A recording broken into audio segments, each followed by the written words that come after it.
अनुशाली मनसे विभाग अध्यक्ष चांदिवली विधानसभा मनसे, माझ्यासोबत स्थानिक सचिव संजय मुळे, उपविभाग अध्यक्ष रवी मालुसरे, शाखाध्यक्ष अमित राणे, शाखाध्यक्ष राकेश राठे, शुभम राव राणे, शुभम कदम आणि सर्व कार्यकर्ते. आमदारकीच्या निवडणूकमध्ये या स्मशानभूमीचे नारळ फुटले, सगळं काय झालं, परंतु आता 2 वर्ष झाले कुठलाही स्मशानभूमीच्या कामाची सुरुवात झाली नाही. शेवटी महाराष्ट्र नवनिर्माण सेनेतर्फे आम्ही एकदा इथं फेसबुक लाईव्ह केली होती. तो पत्र कुठे आहे? 6/3/2026 ला आम्ही फेसबुक लाईव्ह केली होती आणि पत्रव्यवहार पण केलं वॉर्ड ऑफिसर साहेबांना.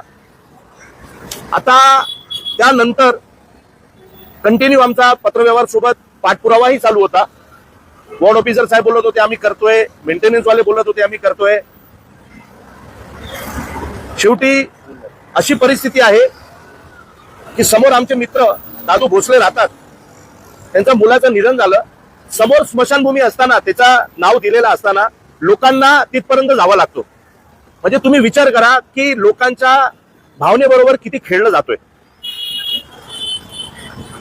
3 महिने झाले आमचा पत्रव्यवहार चालू आहे आणि मला एवढंही समजलं की तिथं आपण बघू शकता एवढा मोठा बॅनर लावला आहे. प्रकाश देवजी मोरे स्थानिक नगरसेवक आहेत, त्यांनीही पाठपुरावा केला, अधिकाऱ्यांनी सांगितलं धावपळ करतायत. परंतु माझं म्हणणं त्यांनाही आहे की फक्त बॅनर लावून चालणार नाही. श्रेय ज्यांना घ्यायचंय त्यांना घेऊ द्या, आम्हाला काही प्रॉब्लेम नाहीये. कारण आयुक्तांनी, एलवॉर्ड आयुक्तांनी मुंबई आयुक्तांना पत्र लिहिलंय की या स्मशानभूमीचं काम लवकरात लवकर करावं.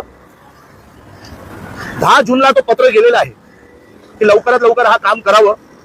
आणि त्याच्यात खूप चांगल्या पद्धतीने मी तुम्हाला काही माहिती देतो की या स्मशानभूमीमध्ये काय काय होणार आहे. स्टार्टिंग मध्ये एक चौकी होणार आहे, त्यांच्या सिक्युरिटी असेल किंवा पत्रव्यवहार करण्यासाठी ते इथं असणार आहे. प्रार्थना सभागृह, एक प्रेयर हॉल असणार आहे तिथे.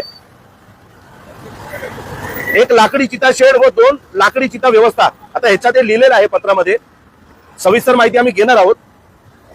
PNG शवदाहगृह ते एक असणार आहे.